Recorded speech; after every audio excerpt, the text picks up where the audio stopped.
Question number 1, নিচের কোনটি একক ভেক্টর নির্দেশ করে? তো আমরা তো জানি না একক ভেক্টর কি। ধরো একটা ভেক্টর দেওয়া আছে, এই একটা ভেক্টর, এই ভেক্টরের একক ভেক্টর হবে যদি ভেক্টরটাকে এর মান দ্বারা কি করে দেই, আমরা ডিভাইড করে দিই। যদি মান দ্বারা ডিভাইড করে দিই আমরা কি পেয়ে যাব, এই ভেক্টরের একক ভেক্টর পেয়ে যাব। তাহলে দেখো তো এখানের মধ্যে এই অ্যান্সারটা তো কারেক্ট না। কেন কারেক্ট না? কারণ হচ্ছে এখানের মধ্যে এ কে, অর্থাৎ এ হচ্ছে একটা মান, আর মানকে ডিভাইড করা হয়েছে ভেক্টর দ্বারা। তাহলে অপশন ক তো কারেক্ট না, রাইট? অপশন খ হচ্ছে যে একটা ভেক্টরকে একটা ভেক্টর দ্বারা ডিভাইড করা হয়েছে। তো একটা ভেক্টরকে তো এমনিতেও একটা ভেক্টর দ্বারা ডিভাইড করা যায় না, এই প্রসেসটাই তো রং। আর অপশন তো ছেড়েই দিলাম, তো এখানে তো একক ভেক্টর হবে না এটা।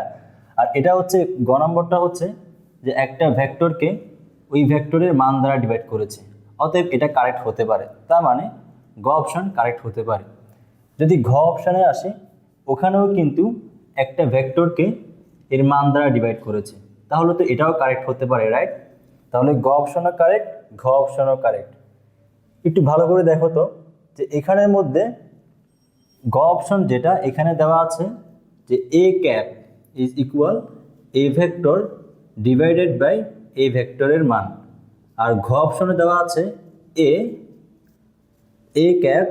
ভেক্টর ডিভাইডেড বাই এ ভেক্টরের মান। তো এখন যদি আমরা শুধুমাত্র এতটুকু মনে রাখি যে একটা ভেক্টরকে যদি আমরা এই ভেক্টরের মান দ্বারা ডিভাইড করে দেই, তাহলে আমরা কি পেয়ে যাব, একক ভেক্টর পেয়ে যাব। যদি এতটুকু মনে রাখি আমরা কিন্তু এটা সলভ করতে পারবো না, আমরা ভুল একটা অ্যান্সার দাগায় দিয়ে আসার সম্ভাবনা আছে।